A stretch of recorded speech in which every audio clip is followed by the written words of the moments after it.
നിങ്ങളുടെ favourite shows ഇനി ഒരിക്കലും മിസ്സാവില്ല. ഇപ്പോൾ C5 കാണും നിങ്ങളുടെ ഫേവറേറ്റ് ഷോസ് തികച്ചും സൗജന്യമായി. അവിടെ പോയി നമുക്ക് അന്വേഷിക്കാം. അവിടുന്ന് പിന്നെ എങ്ങോട്ടാ പോകേണ്ടതെന്ന് കാറ് കണ്ട ശേഷം ആലോചിക്കാം. കാറിൽ അങ്ങനെ തെളിവുകളൊന്നുമില്ല. ഉണ്ടെങ്കിൽ തന്നെ അതെല്ലാം പോലീസിന്റെ കയ്യിലാ. പിന്നെ അവിടെ പോയിട്ട് വെറുതെ ഒന്ന് പോയി നോക്കാം. പോലീസിന് കാണാൻ കഴിയാത്ത എന്തെങ്കിലും നമ്മുടെ കണ്ണിൽ കണ്ടാലോ? സച്ചിദാനന്ദനില്ലെങ്കിൽ അർച്ചനയില്ല. അർച്ചനയുടെ ജീവിതം പൂർണ്ണമാവില്ല. എന്തായാലും ഏട്ടത്തി ഒറ്റയ്ക്ക് പോവണ്ട, ഞാനും കൂടെ വരാം. എന്നെയും കൂടെ കൊണ്ടുപോയിക്കൂടെ ഏട്ടത്തേക്ക്? അത് ശരിയാവില്ല മോളെ. തിരിച്ചു വരുമെന്ന് ഉറപ്പില്ലാത്തൊരു യാത്ര ചെയ്ത് എന്തെങ്കിലും പറ്റിയാ അതെനിക്ക് മാത്രം മതി. ഈ വീട്ടിൽ ആരും എന്നോട് പറയാത്തൊരു കാര്യം നീ ഇപ്പൊ എന്നോട് പറഞ്ഞത്. അത് കേട്ടപ്പോ തന്നെ എന്റെ മനസ്സ് നിറയുകയും ചെയ്തു മോളെ. സച്ചിനെ കണ്ടില്ലെങ്കിലുള്ള കാര്യം മാത്രമേ ഞാനിപ്പോ നിന്നോട് പറഞ്ഞിട്ടുള്ളൂ. എന്നാ കണ്ടുകിട്ടിയ നടക്കുന്നത് വേറെയായിരിക്കും. ഇന്നത്തെ വിവാഹത്തിന് നിനക്ക് താല്പര്യമില്ലെങ്കിൽ നീ അവിടെ പോകണം, അതിൽ പങ്കെടുക്കണം. ഏതെങ്കിലും വിധേന എന്തെങ്കിലും ഒരു സൂചന കിട്ടിയാ ഞാൻ നിന്നെ അപ്പ വിളിക്കും. പിന്നീട് നീ ചെയ്യാനുള്ളതൊക്കെ ഞാൻ പറഞ്ഞുതരാം. ഇപ്പൊ എന്റെ മനസ്സ് പറയുന്നുണ്ട് രണ്ടാമത് പറഞ്ഞതാണ് നടക്കാൻ സാധ്യതയുള്ളതെന്ന്. ഞാൻ സച്ചേട്ടനെ കണ്ടെത്തുമെന്ന് പറഞ്ഞ് ഇവിടുന്ന് വെറുതെ ഇറങ്ങി പോകുന്നതല്ല. എനിക്ക് ചില സംശയങ്ങളൊക്കെ ഉണ്ട്. അത് ശരിയായി വന്നാ ഞാൻ ഉടനെ തിരിച്ചു വരും. ഇതുപോലുള്ള സാഹചര്യങ്ങളിൽ ഞാൻ മുന്നോട്ട് ഇറങ്ങുമ്പോഴൊക്കെ ഈശ്വരൻ എന്നെ കൈവിടാറില്ല. ആ പ്രതീക്ഷയിൽ തന്നെ എപ്പോഴും ഞാൻ ഇറങ്ങുന്നതും.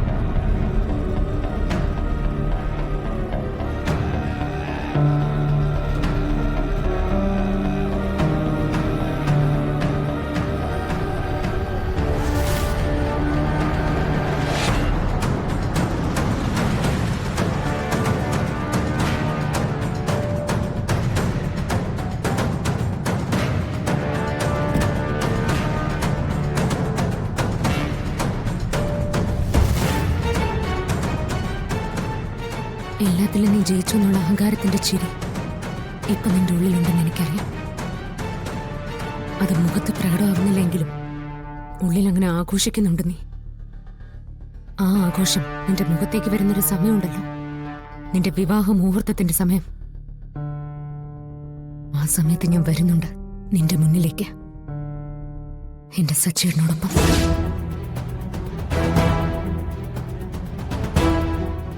പലതവണ പറഞ്ഞ് നീ കേട്ടുമെടുത്ത കാര്യം ഞാൻ ഇപ്പൊ ആവർത്തിക്കാം.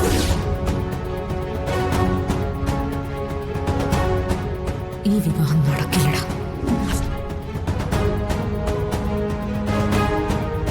ഞാനത് മുടക്കും. എന്റെ സച്ചിയേട്ടനോടൊപ്പം നിന്ന് തന്നെ.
നിനക്കെന്നെ മനസ്സിലായില്ലേ?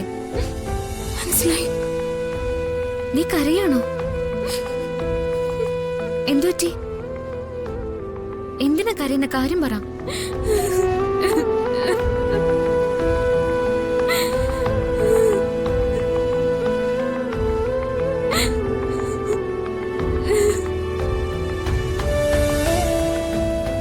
എന്താ അർച്ചന? കാര്യം പറ.